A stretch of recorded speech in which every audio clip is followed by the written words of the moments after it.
पूर्णस्य पूर्णमादाय पूर्णमेवावशिष्यते। ॐ शान्ति शान्ति शान्तिः।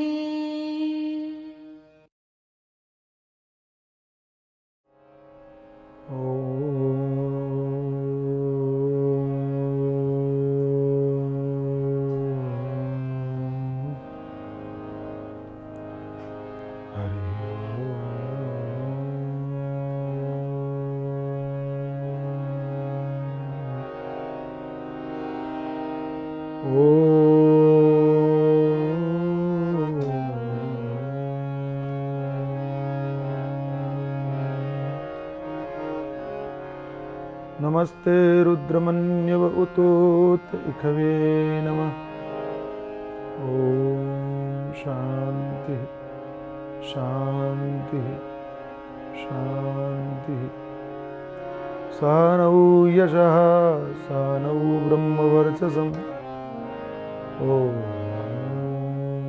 शांति शांति शांति। आनन्दमानन्दकरं प्रसन्नं ज्ञानस्वरूपं निजभावयुक्तं योगीन्द्रमीड्यं भवरोगवैद्यं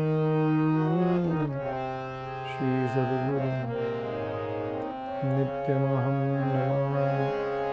देवि प्रपन्नार्तिहरे प्रसीद प्रसीद मातर्जगतोऽखिलस्य। प्रसीद विश्वेश्वरि पाहि विश्वं। त्वमीश्वरी देवी चराचरस्य। यं शैवासमुपासते शिवैति ब्रह्मेति वेदान्तिनो। बौद्धा बुद्ध इति प्रमाणपटवः करते नैयायिकाः। अरहन्नित्यत जैन शासनरताः कर्मे मीमांसकाः। सोऽयं नो विदधातु वाञ्छितः त्रैलोक्यनाथो हरि सच्चिदानन्दरूपाय विश्वोत्पत्त्यादिहेतवे तापत्रय विनाशाय श्रीकृष्णाय वयं नमः। तापत्रय विनाशाय श्रीकृष्णाय वयं नमः। राधे कृष्ण राधे कृष्ण राधे कृष्ण राधे कृष्ण राधे कृष्ण राधे कृष्ण राधे कृष्ण। हे राधे कृष्ण राधे कृष्ण राधे कृष्ण राधे कृष्ण राधे कृष्ण।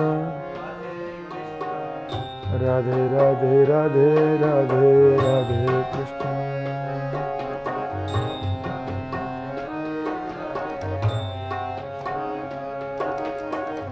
राधे राधे राधे राधे राधे कृष्ण।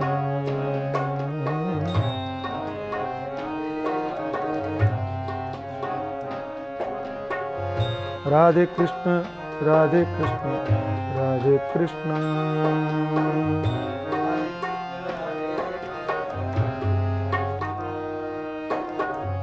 राधे कृष्ण राधे कृष्ण राधे कृष्ण।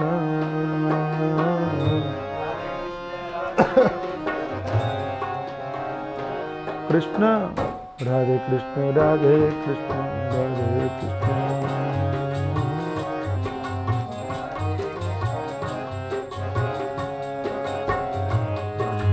राधे कृष्ण राधे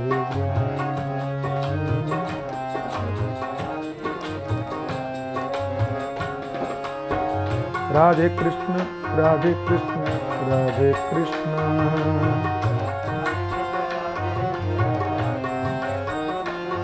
जय जय राधे कृष्ण राधे कृष्ण राधे कृष्ण।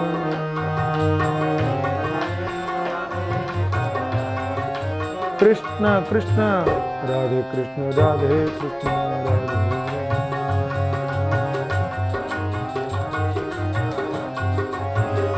जय जय राधे कृष्ण राधे कृष्ण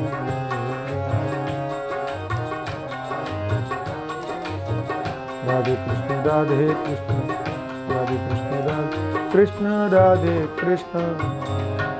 श्री राधा कृष्ण भगवान की जय। सद्गुरुदेव भगवान की जय। सच्चिदानंद भगवान की जय। सनातन धर्म की जय। श्री बाबुलनाथ महादेव की जय। श्री हनुमान जी महाराज की जय। स्वामी श्री प्रेमपुरी जी महाराज की जय। ओम नमः पार्वती पतये। हर हर महादेव। भज गोविंदम भज गोविंदम गोविंदम भज मूढ़मते।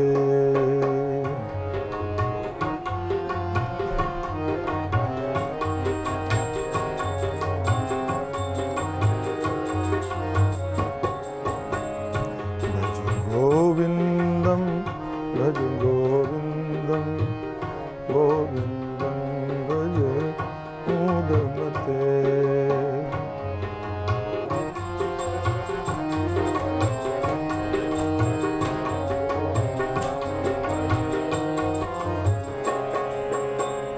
माकुरु धन जन यौवन गर्वं हरति निमेषात् काल सर्वं। माकुरु धन जन यौवन गर्वं हरति निमेषात् काल सर्वं। मायामयमिदमखिलं हीत्वा ब्रह्मपदं त्वं प्रविश्य विदित्वा। मायामखिलं हीत्वा ब्रह्मपदं त्वं प्रविश्य विदित्वा। कामं क्रोधं लोभं मोहं त्यक्त्वात्मानं भावैकोऽहं। कामं क्रोधं लोभं मोहं त्यक्त्वात्मानं भावैकोऽहम्। आत्मज्ञान विहीना मूढ़ा ते पच्यन्ते नरकनिगूढ़ा। आत्मज्ञान विहीना मूढ़ा ते पच्यन्ते नरकनिगूढ़ा। भज गोविंदम भज गोविंदम गोविंदम भज मूढ़मते। भज गोविंदम।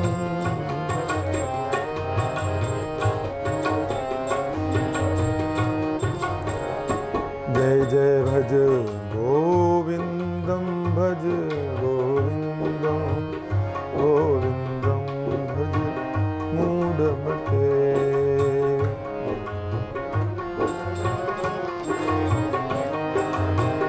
गोविंदम गोविंदम गोविंदम भज मूढ़मते। सद्गुरुदेव भगवान की जय। श्री शंकराचार्य जी भगवान की जय। माकुरु धनजन यौवन गर्वम हरति निमेषात् कालः सर्वम। मायामयमिदमखिलं हित्वा ब्रह्मपदं त्वं प्रविश्य विदित्वा। भगवान शंकराचार्य जी महाराज कहते हैं कि आपके कर्मों के प्रभाव से, ईश्वर की अनुकंपा से आपको जो कुछ भी प्राप्त हुआ उसमें गर्व मत करो, गौरव मत करो। अभिमानम सुरापानम प्रतिष्ठा सुकरी विष्ठा गौरवम घोर रौरवम। अभिमानम सुरापानम त्रयम त्यक्त्वा सुखी भवेत्। ये महात्माओं की बातें बड़ी निराली हैं, संतों का चिंतन बड़ा अद्भुत है। दुनिया प्रतिष्ठा के लिए जीती है, हम गौरव के लिए प्रयत्नशील रहते हैं। महात्मा कहते हैं कि ये सब ऐसे ही है, कुछ नहीं होता, क्योंकि ये निश्चित तथ्य है, तत्व है कि आप प्रतिष्ठा के लिए प्रयास करेंगे तो आपके दुश्मन शत्रु भी बनेंगे, गालियां भी देंगे आपको। आप गौरव करने के लिए चलोगे अब तो भी गौरव प्राप्त करने के लिए चलोगे, आपकी निंदा करने वाले भी होंगे। अभिमान तो खैर गलत है ही हर दृष्टि से, तो प्रतिष्ठा प्राप्त नहीं करना चाहिए। नहीं नहीं नहीं, काम अच्छे करो, लोग प्रतिष्ठा करें, आप कामना मत करो।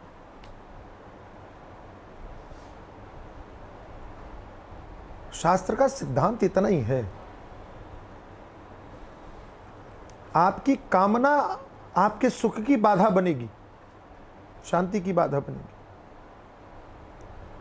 ऐसा काम मत करो कि आपके लोग आलोचना करें, निंदा करें, शत्रु बने।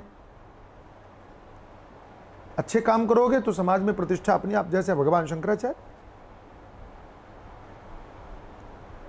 काम उन्होंने बहुत बढ़िया किया, धर्म संस्थापन किया, जगत में प्रतिष्ठा हुई, आज तक है।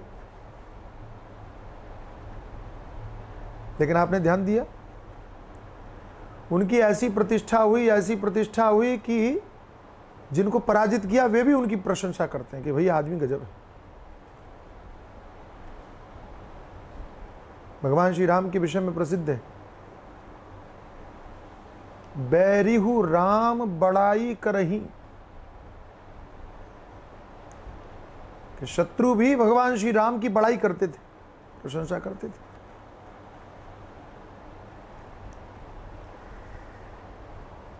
शूर्पणखा की नाक काट दिया,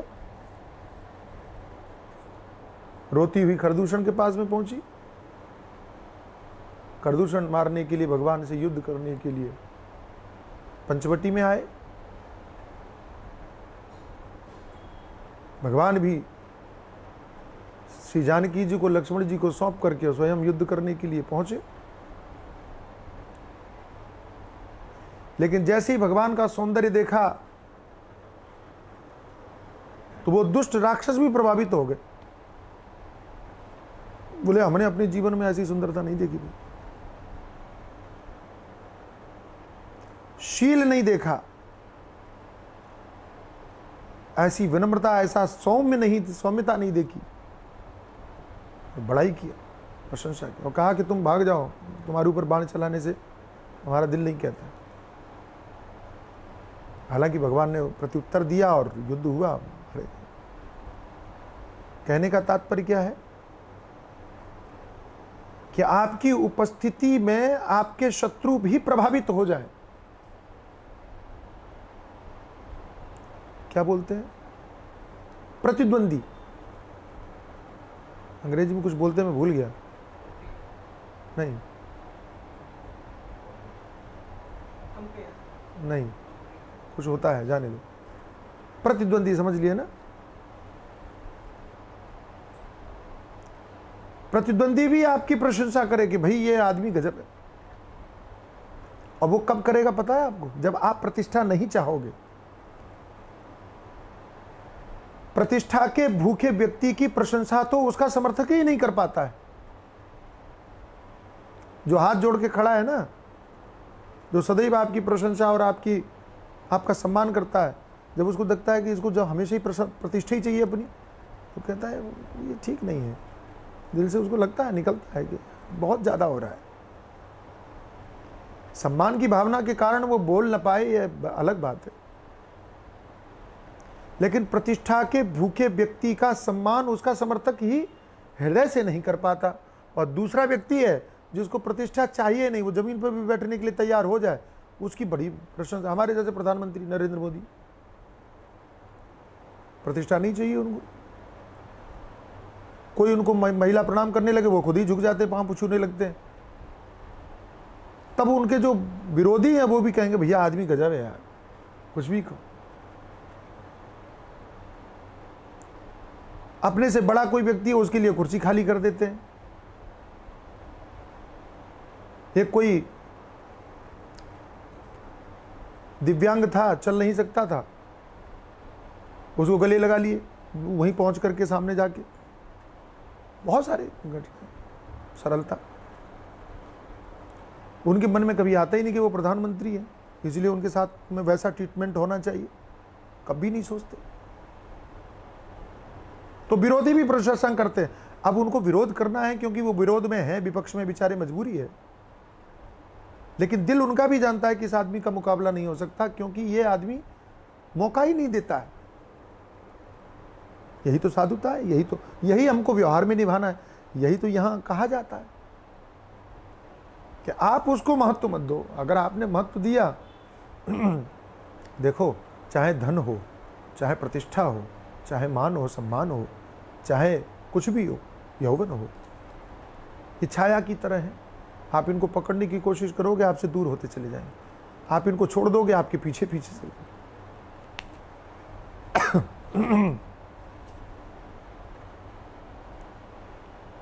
और कहीं ना कहीं हमारे मन में उन चीजों को पाने की अभिलाषा रहती है।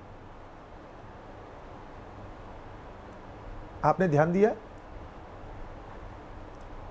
कि हमें ये चीजें पाने की अभिलाषा रहती है, इसीलिए नहीं मिलती है तो हम दुखी होते हैं। हम कहते हैं ना, हमको बड़ा दुख हुआ आज। क्यों? उन्होंने आज अपमान कर दिया। इसका मतलब तुमको सम्मान की कामना थी। उन्होंने हमको पूछा ही नहीं बैठने के लिए, हमको बड़ा पीड़ा हुई। तो मतलब तुम्हारे मन में अभिलाषा थी, आकांक्षा थी। ये आकांक्षा रखनी नहीं है। व्यवहार के स्तर पर आप कुछ भी कहो, फर्क नहीं पड़ना चाहिए, महत्व नहीं देना चाहिए। जीवन का हिस्सा है, बना रहने दो व्यवहार। अच्छा, एक बात और सोचो, किसी ने आपका सम्मान नहीं किया तो आप छोटे हो गए? आप तो जैसे थे वैसे ही, क्या फर्क पड़ता है? कोई आपको मान करे न करे, कोई आपको मान दे। मैं आपको सुनाऊं कि एक जगह कथा करने के लिए गया, छोटा था मैं, दुबला पतला छोटा, ऐसे ही। कथाकार जैसा दिखता था नहीं। कथाकार थोड़ा मोटे मोटे दिखते हैं, जाड़े जाड़े, थोड़ा 2-4 लोग साथ में घिरे हुए, ऐसा। पेट भी निकला हुआ हो, थोड़ा लगता है कि हाँ कथाकार है। दुबला पतला सा। प्रेमपुरी वालों ने तो पहले से देखा हुआ है मुझे कि पहले कितना दुबला था मैं। एक जगह मैं कथा करने गया, हमारे बड़े परिचित हैं अभी तो बनारस में। बंबई से ही सज्जन लेके गए हमको, गांव में कथा करवानी थी। बनारस में किसी के घर पे गए, बड़ी मजेदार घटना। तो घर पे जब बैठे, वो अपने रिश्तेदार के घर गए, हमको भी लेके गए, मैं भी गया। तो मिले और सब कुछ हो गया, सब बैठ गए। तो जिनके घर पे गए थे उन्होंने उनसे पूछा, जो लेके गए थे, बोले आप तो आ गए और कथाकार आने वाले थे, वो कहाँ है? मैं वहीं बैठा हूं।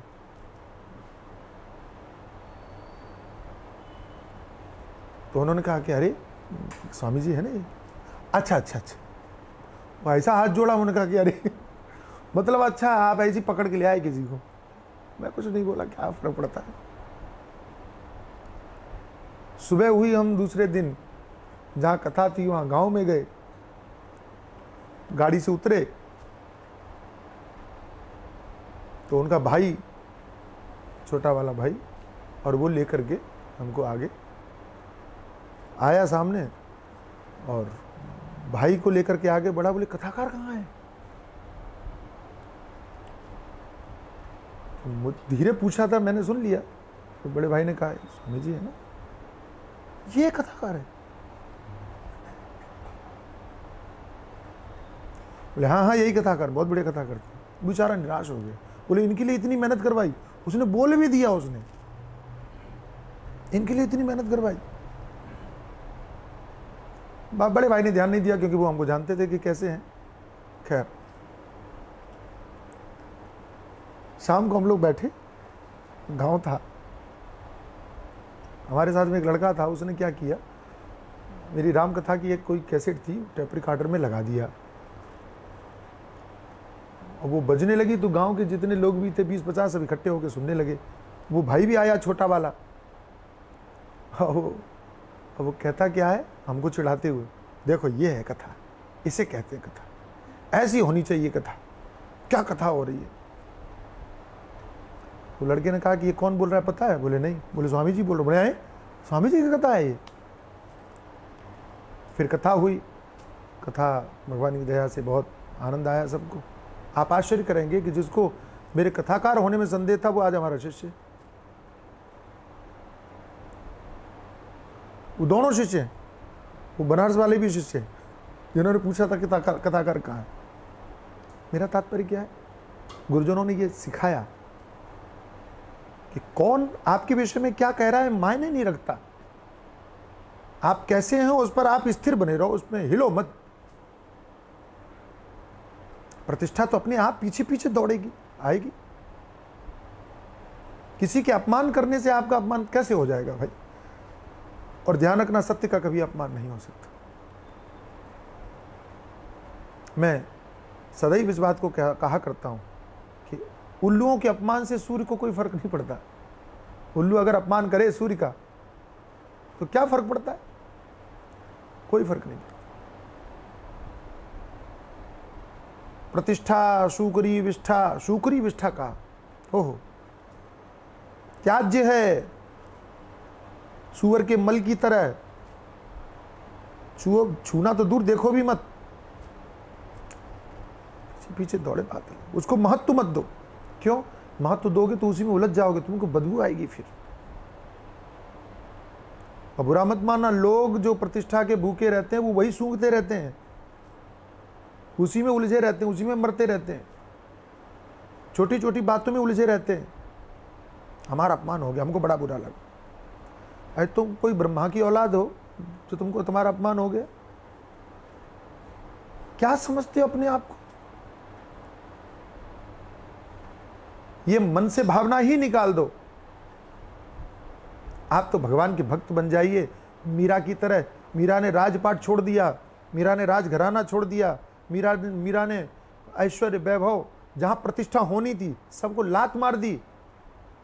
मैं आपको एक बात कहता हूं कि अगर मीरा राजमहल में रहती तो शायद राज परिवार ही उनका सम्मान करता, लेकिन ठोकर मार दी सारी प्रतिष्ठा को, पूरा भारतवर्ष उनका सम्मान कर रहा है।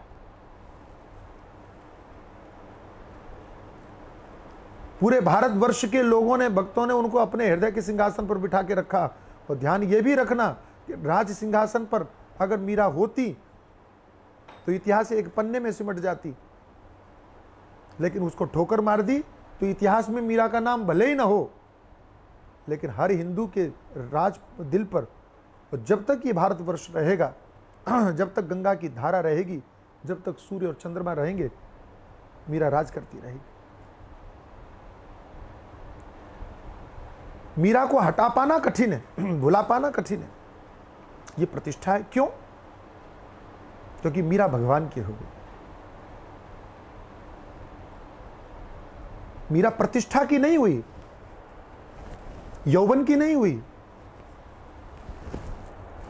क्या है, धन की नहीं हुई, और गौरव शरीर पर नहीं किया, जाति पर नहीं किया, धन पर नहीं किया, सौंदर्य पर नहीं किया, तो क्या किया? गौरव किया ही नहीं। क्या किया? हम तो दास हैं, सेवक हैं, भक्त हैं। मैं प्रायः निवेदन करता हूं,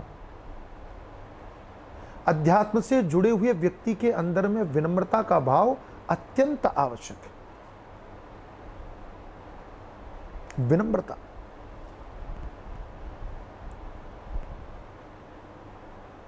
अहंकार तो हर तरह से अनुचित है, लेकिन अहंकार न होना और विनम्रता का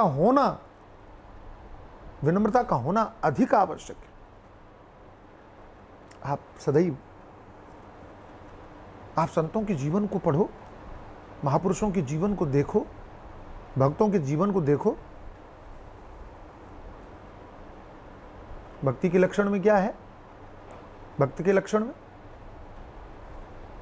श्रवणम कीर्तनम विष्णु स्मरणम पाद सेवनम अर्चनम वंदनम दास्यम। दास आप कहो बोले नहीं जी हम तो भक्त नहीं है, इसलिए हम में दासता क्यों हो, हम तो ज्ञानी है। ज्ञानी हो हाँ, तो गुरु जी के शिष्य बन के रहो। वहां वो भगवान का दास रहता है, यहां तुम गुरु के दास रहो। सदैव सारा अहंकार छोड़ दो। भगवान शंकराचार्य जी एक जगह लिखते हैं, नाद्वैतम गुरुना सह। पूरे ब्रह्मांड में अद्वैत की भावना करना, गुरु के साथ मत करना। कितना बड़ा संकेत है विनम्रता का, सोचिए आप। क्योंकि गुरु के साथ में तुमने अद्वैत की भावना की तो तुमको अभिमान ले डूबेगा, ज्ञान नहीं होगा।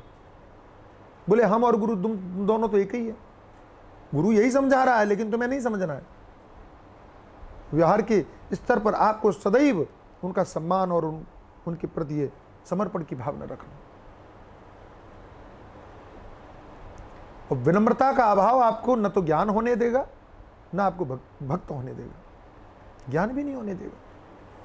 इसलिए कई लोग कहते हैं ना, एक सज्जन बोले महाराज ज्ञान का अभिमान तो सबको हो जाता है, अभिमान का ज्ञान किसी को नहीं होता। हमने कहा दोबारा बोलो, तो कहते ज्ञान का अभिमान हो जाता है। मैंने कहा ज्ञानी को अभिमान हो ही नहीं सकता।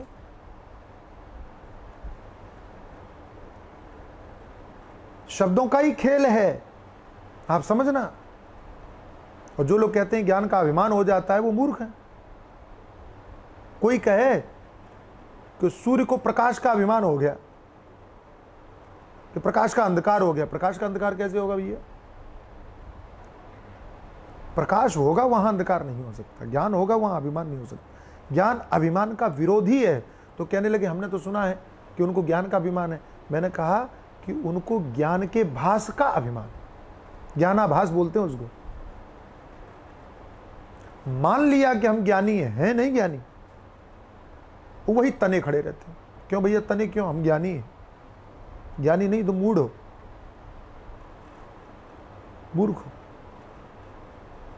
और ऐसे ही जो ज्ञानाभासी लोग हैं ये ज्ञान की उल्टियां करते हैं। मुझे क्षमा करना, ज्ञान की उल्टियां, ज्ञान का वमन करते हैं। और उल्टी कौन करता है आपको पता ही है? जो जिसको पचता नहीं, बदबू आती है, बीमार पड़ता है वो। तो ज्ञानाभास से बचना। ज्ञानाभास किसको होता है वो भी सुन लो। ज्ञानाभास होता है बिना गुरु परंपरा के सुने हुए, पढ़े हुए जो वाक्य हैं, शब्द हैं, वो ये चीजें हैं, इनसे ज्ञानाभास होता है। हम बड़े ज्ञानी जानकार हैं हम। जिन्होंने विनम्रता पूर्वक संतों के सानिध्य में, शरण में बैठ करके ज्ञान को प्राप्त किया है, उनको ज्ञान का अभिमान नहीं हो सकता। किस पर गौरव कर रहे हो भाई? महाकुरु धनजन यौवन। यौवन युवावस्था, युवावस्था या शरीर का सौंदर्य। रजिस्ट्री करवा के लाए थे आप कि हम सुंदर रहेंगे? नहीं। क्या बिगड़ जाए, कब क्या हो जाए, कुछ नहीं पता। इसलिए किसी पर भी अभिमान मत करो। और करो मत ये नहीं कहा, हाँ मत करो यही कहा, मत करो। मत करो का मतलब है कर रहे हो, इसीलिए तो कहा। देखो किसी का निषेध तभी होता है जब वो हमारे जीवन में दिखाई पड़ता है। बेटा ये काम मत करना, मतलब तुमने करते हुए देखा। जो काम कर ही नहीं रहा है उसको आप क्यों निषेध करोगे? जो लड़का पेड़ पर चढ़ ही नहीं रहा है उसको तो आप नहीं कहते ना बेटा पेड़ पे मत चढ़ना। चढ़ते हुए देखा होगा तभी तो टोका। ऐसा मत करना, ये करना ठीक नहीं है, तुम गिर जाओगे। तो हमारे भगवत्पाद आचार्य शंकर ने अपने प्राणियों को, अध्यात्म के क्षेत्र में जुड़े हुए लोगों को देखा, इन चीजों का अभिमान करने लगते हैं। इसलिए कहा ये करो मत। क्यों? क्योंकि निमेषात काला सर्वम हरति। क्षण भर में काल सबको हरण कर लेता है। इस समय को, आपके इन अभिमानों को नष्ट करने में समय लगता नहीं है, समय को समय नहीं लगता, क्षण में खत्म कर दो कुछ भी, सब कुछ तहस नहस हो जाए। मायामयमिदम अखिलम हित्वा ब्रह्म पदम तुम प्रविश विदित्वा। ये संपूर्ण ब्रह्मांड क्या है? ये मायामय, मायामय का अर्थ क्या है? आप तो वेदांती हैं, सब लोग अच्छी तरह से जानते हैं। माँ माने नहीं, या माने जो नहीं है फिर भी दिखाई पड़ रही है वो माया। तो मायामय का अर्थ क्या है? सब झूठा है। मायामय का अर्थ क्या है? सब जादूगरी है। मायामय का अर्थ क्या है? तमाशा है, सब कुछ तमाशा। इसलिए संतों ने गाया, तमाशा देखने वाले तुम, तमाशा खुद न बन जाना। तुम तमाशे का हिस्सा नहीं हो, तमाशे को देखने वाले हो, जानने वाले हो। स्वयं तमाशा मत बन जाना कहीं, इस बात को समझना। माया तो चाहे धन हो, चाहे जन हो, चाहे परिवार हो, चाहे समाज हो, चाहे संबंध हो, चाहे प्रवृत्ति हो, चाहे निवृत्ति हो। निवृत्ति, त्याग का भी अभिमान मत कर लेना भाई। अभिमानम सुरापानम, अभिमान क्या है? सुरापान, शराब पी लिया तो होश में नहीं रहता आदमी। ऐसे ही जिसको जीवन में अभिमान हो गया वो होश में नहीं रहता। अच्छा, शराबी आदमी को कोई समझाओ, बेटा ये ठीक नहीं है, ऐसा मत करो, सुबह जब उतरेगी तो उसको पता ही नहीं रहेगा किसी ने समझाया उसको। अभिमान से ग्रसित होकर के सत्संग भी सुनोगे तो सत्संग में कहा क्या गया तुमको समझ में नहीं आएगा। उस समय तो सिर हिलाओगे, हाँ हाँ बहुत बढ़िया था, बहुत बढ़िया था, लेकिन जब वो नशा उतरेगा तो पता ही नहीं था किसने क्या कहा। कई लोग हमसे बोलते हैं, मुझे क्षमा करना, कई लोग बोलते हैं सुनते तो बहुत हैं, याद नहीं रहता। नशे में सुनते होगे इसलिए नहीं रहता। चुभने वाली बातें हैं ना, मुझे माफ कीजिएगा, लेकिन याद नहीं। आपको गाली कैसे याद रह जाती है? उसमें तो नहीं कहते हैं आप कि हमको याद नहीं रहता। अपमान कैसे याद रह जाता है? तब तो दिन भी याद रहेगा। आपको याद है वहां पर उस घड़ी पर उस टाइम पर ऐसा ऐसा हुआ था? आपको याद है उस दिन की घटना? बड़े गौरव से बोलते हो हम कभी नहीं भूले हैं, भूल नहीं सकते, ऐसा हुआ। इसलिए हमारे गुरुजी कहते हैं प्रवचन कैसे सुन, बोले जैसे गाली सुनते हो, उतनी ही तन्मयता के साथ सुनो। प्यारी बात है। तो नशे में सुनी हुई बात जैसे नशा उतरने पर याद नहीं रहती, इसलिए असावधानी पूर्वक सुना हुआ ज्ञान भी याद नहीं रहता। मैं तो कई बार कहता हूं नहीं याद रहता लिख लो, फिर पाठ किया करो कि ये सुना था, ये बात बड़ी अच्छी थी। पूरी बात मत लिखो, एक बात अच्छी लगी उस समय पर वही लिख लो। आजकल तो बड़ी सुविधा है, फोन आपका रिकॉर्ड कर लो उस बात को, अथवा उसी में लिख लो, उसका स्मरण करते रहो, दोहराते रहो। अभिमानम सुरापानम, होश में जो आदमी नहीं रहता वो काम भी फिर होश वाले नहीं करेगा, बेहोशी वाले करेगा। जिनको अभिमान का नशा है वे लोग भी वही काम करेंगे जिसको होश वाले नहीं करते। अब दुनियादारी में जितनी भी भीड़ आपको संसार में दिखाई पड़ रही है, पूरी दुनिया पागलों की तरह भागी चली जा रही है, ये क्या है? सब शराबी हैं, नशे में हैं सब। मैं तो बहुत ये सब नाटक देखे हैं, किए हैं। और चर्च गेट स्टेशन पर खड़ा हो जाता मैं पुराने समय में पहले, और खड़े होकर के खाली भीड़ देखता कि कहाँ जा रही है, कहाँ से आ रही है, और दंग हो जाओगे आप। मैं घंटों खड़ा रहता, एक कोने में खड़ा हो जाता, देखता कि भीड़ आ रही है। वो नीचे सब्वे से, चर्च गेट में और CST में नीचे सब्वे से ऐसा लग रहा है पता नहीं कहाँ से निकल रहे हैं लोग, पैदा हो रहे हैं, होते चले जा रहे हैं, श्रृंखला ही खत्म नहीं हो रही, लगातार भीड़। और खाली पैर देखता, पट पट पट पट पट पट पट भागे जा रहे हैं। ट्रेन की ट्रेनें भर भर करके निकल रही हैं। और फिर मैं सोचता ये कहाँ जा रहे हैं भैया, ये कहाँ से आ रहे हैं, ये कहाँ भाग रहे हैं?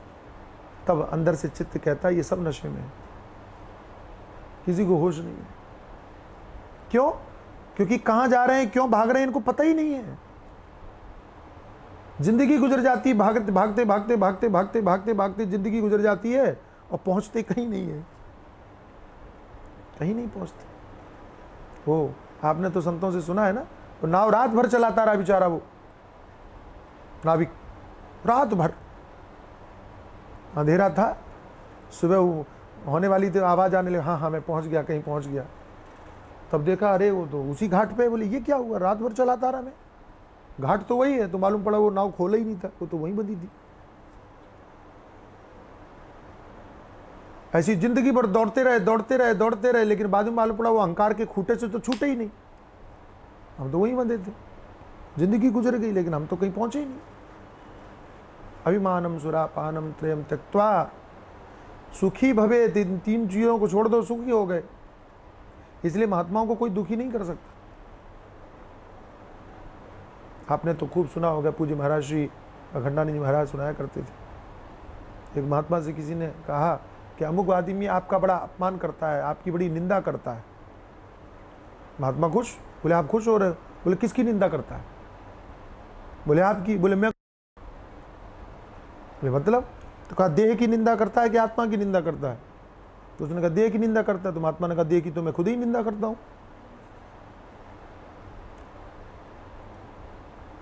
इसमें कौन सी बड़ी बात? दूसरे महात्मा के पास में गया, एक व्यक्ति ने कहा महाराज हम आपकी ये बात पसंद नहीं करते, आप ऐसे हो, आप ऐसे हो, आप ऐसे, इस तरह से। महात्मा ने कहा हम तुमको कहते हैं, तुम मेरी कमियां बताओ चलो। बोले मतलब? बोले अब तुम नौकर हो गए, मैं स्वामी हो गया, बोलो आदेश देता हूं तुमको, तुम मेरी कमियां गिनाओ।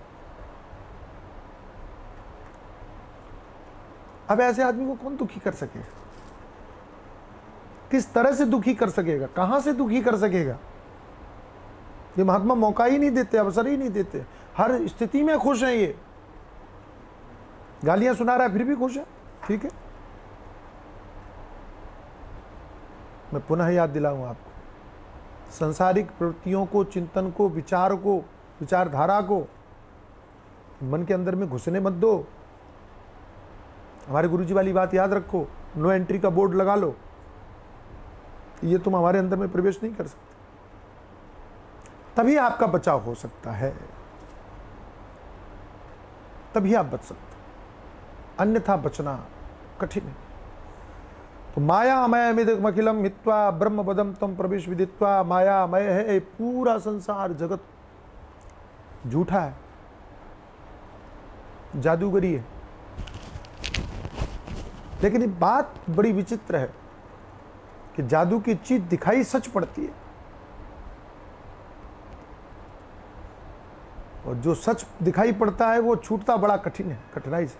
अब आप देखो, कोई जादूगरी बच्चा देखे और बड़ा देखे, तो बच्चा देखेगा तो सत्य समझेगा, और बड़ा देखेगा तो उसको फर्क नहीं पड़ेगा।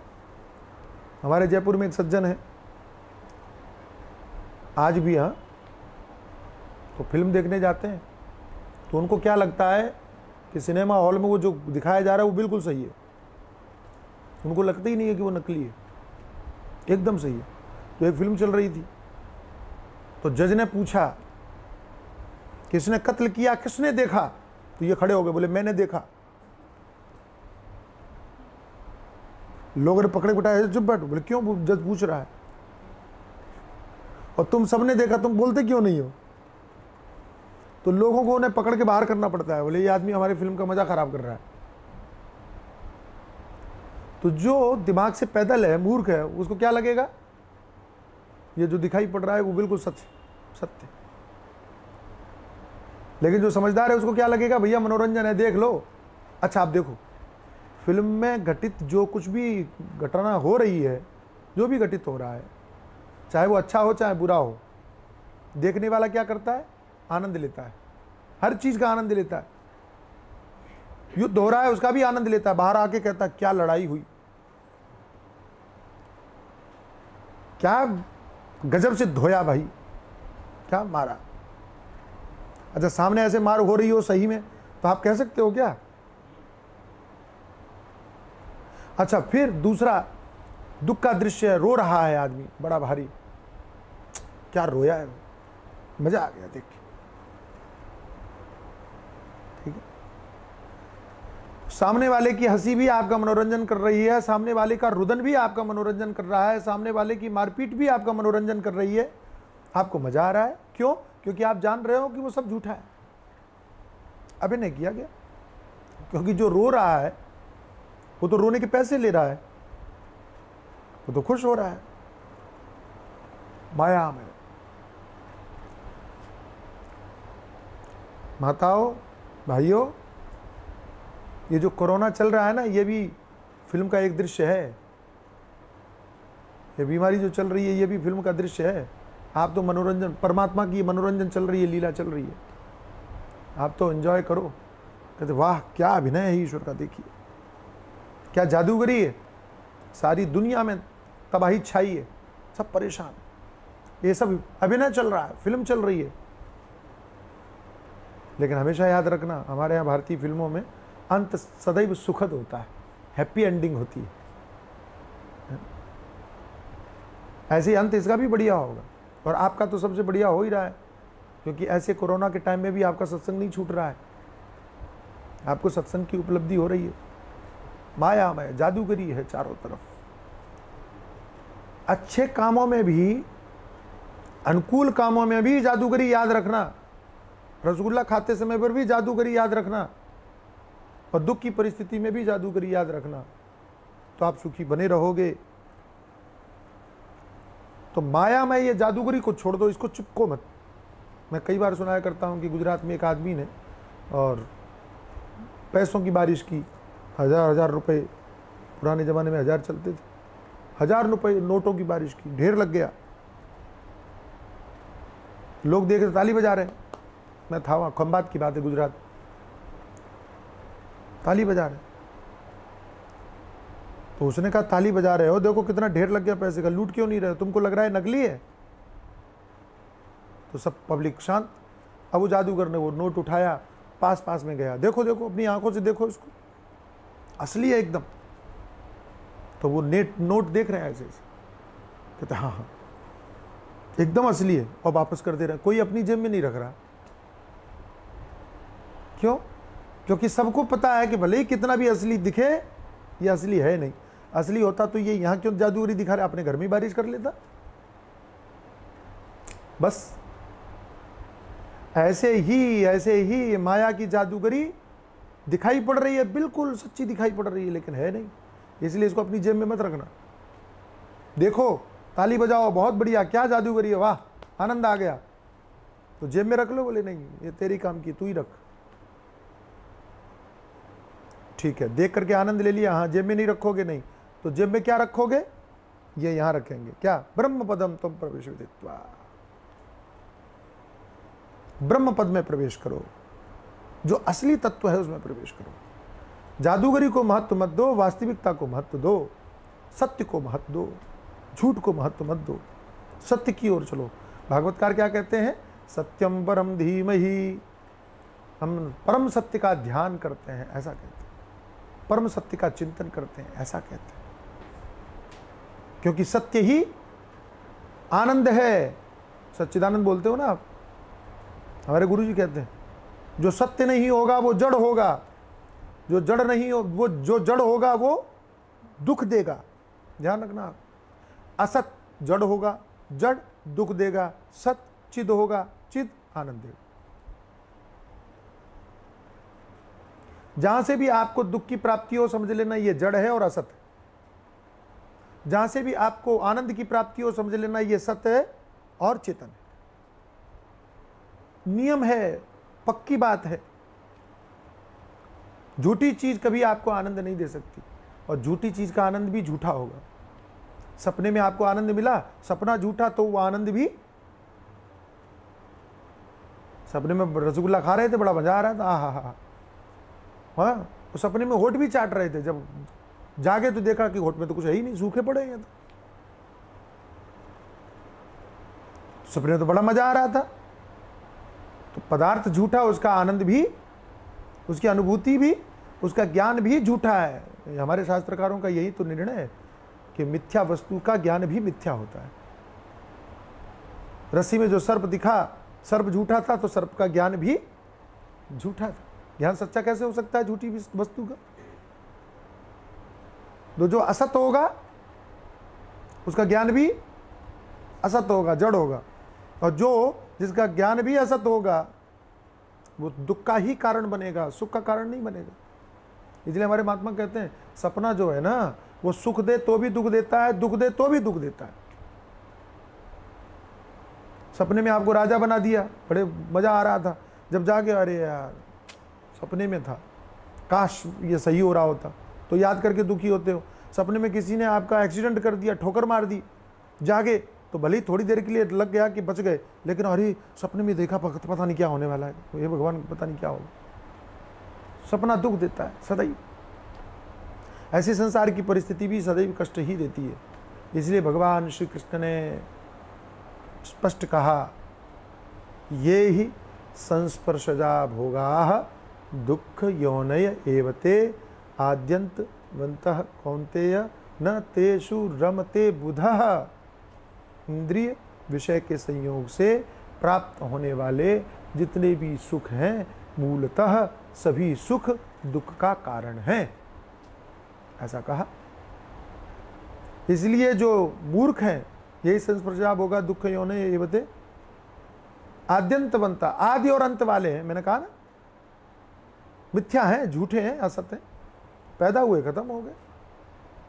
रसगुल्ला बना ना तो खत्म भी होगा, आदि वाले और अंत वाले हैं। तो बना आनंद आया, खत्म हो गया दुख हुआ, ज्यादा खा लिया तो डायबिटीज हो गई। अब डायबिटीज हो गई, अब क्या होगा?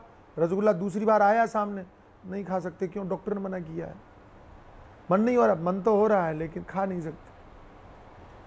कई लोग तो कहते हैं ला एक गोली और सही, फिर बाद में चेक करवाएंगे, अरे यार बहुत बढ़ गए, अब छोड़ो। दुख का कारण है, जितना चिपकोगे दुख की वृद्धि होगी। इसलिए सत्य को जानो, इसलिए सत्य को समझो, इसलिए सत्यम परम धीमहि, इसलिए ब्रह्म पदम त्वम प्रवेश विदित्वा, ब्रह्म पद को जानकर उसमें प्रवेश करो। ब्रह्म क्या है? व्यापक। ब्रह्म क्या है? असीमित। ब्रह्म क्या है? आनंद। ब्रह्म शब्द का अर्थ व्यापक है, हर जगह जो है, ठोस जो है। हमारे गुरुजी कहते हैं बड़ी बढ़िया, ये आनंद जो है ना वो ठोस है, पोला नहीं है,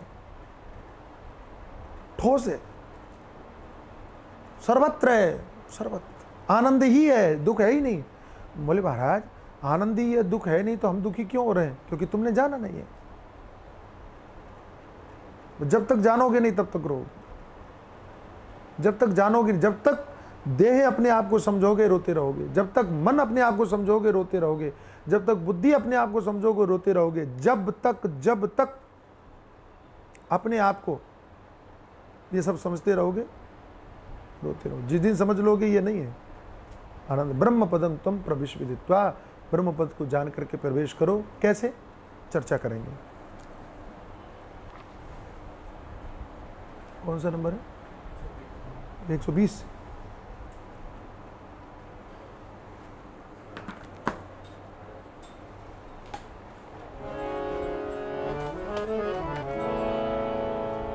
एक झोली में फूल भरे हैं, एक झोली में कांटे रे, कोई कारण होगा, हाँ कोई कारण होगा।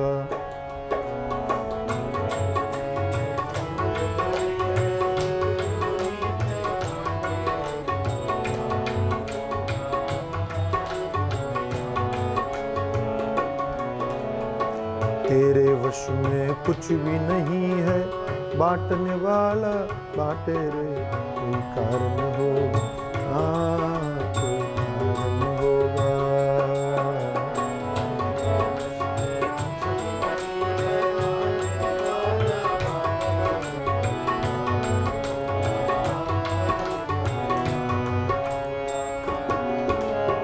एक झोली में फूल भरे हैं, एक झोली में कांटे रे, कोई कारण होगा, हाँ कोई कारण होगा। एक झोली में फूल भरे, एक झोली में कांटे रे।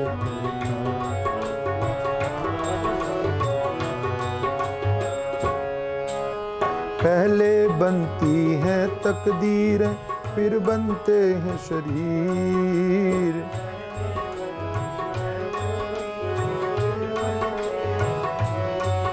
ओ पहले बनती हैं तकदीरें, फिर बनते हैं शरीर।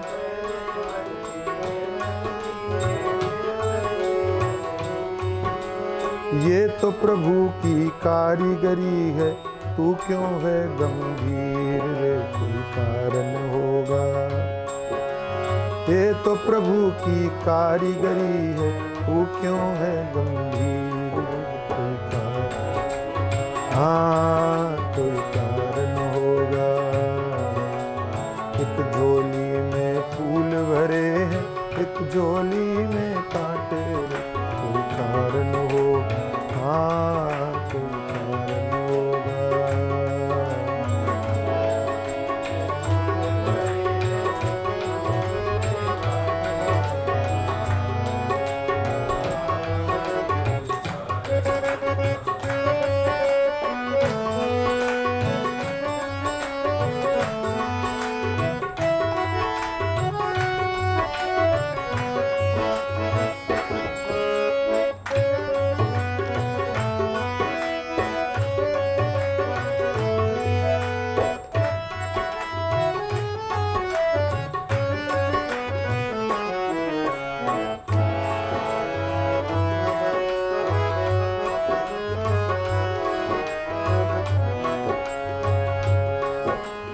नाग बिडस ले तो मिल जाए किसी को जीवन दान।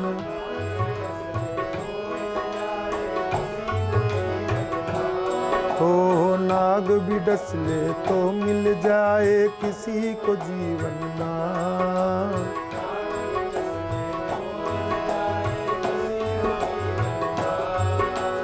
चींटी से भी मिट सकता है किसी का नाम निशान रे, कोई कारण होगा। चींटी से भी मिट सकता है किसी का नाम निशान रे, हाँ।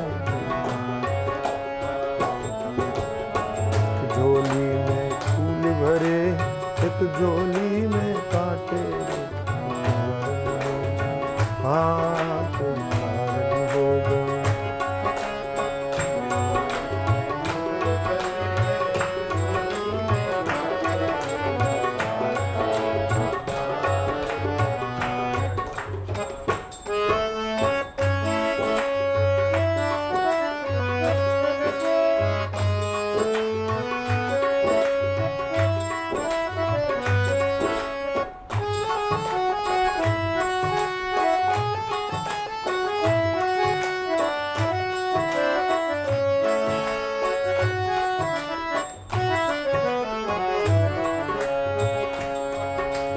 धन का बिस्तर मिल जाए पर नींद को तरसे नैन।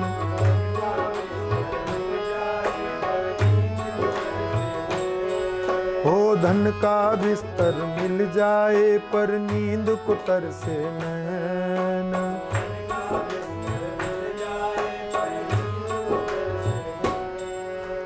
कांटों पर भी सोकर आए किसी के मन को चैन रे, कोई कारण होगा। कांटों पर भी सोकर आए किसी को मन को,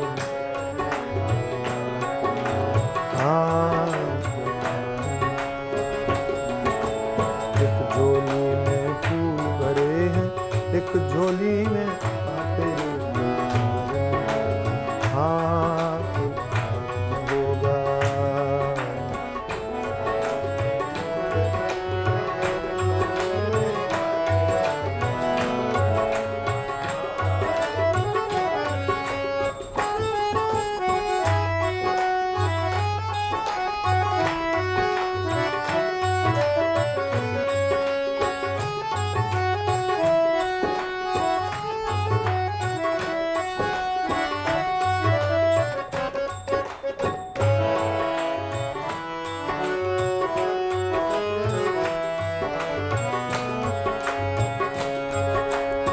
सागर से भी नहीं बुझ सकती किसी के मन की प्यास।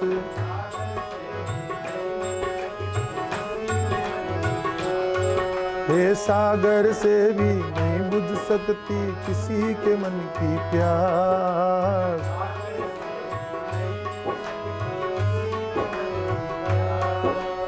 एक बूंद से पूर्ण होती किसी के मन की आस।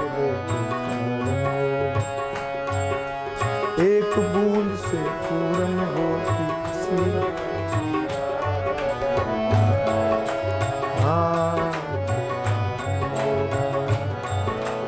एक झोली में फूल भरे हैं, एक झोली में कांटे।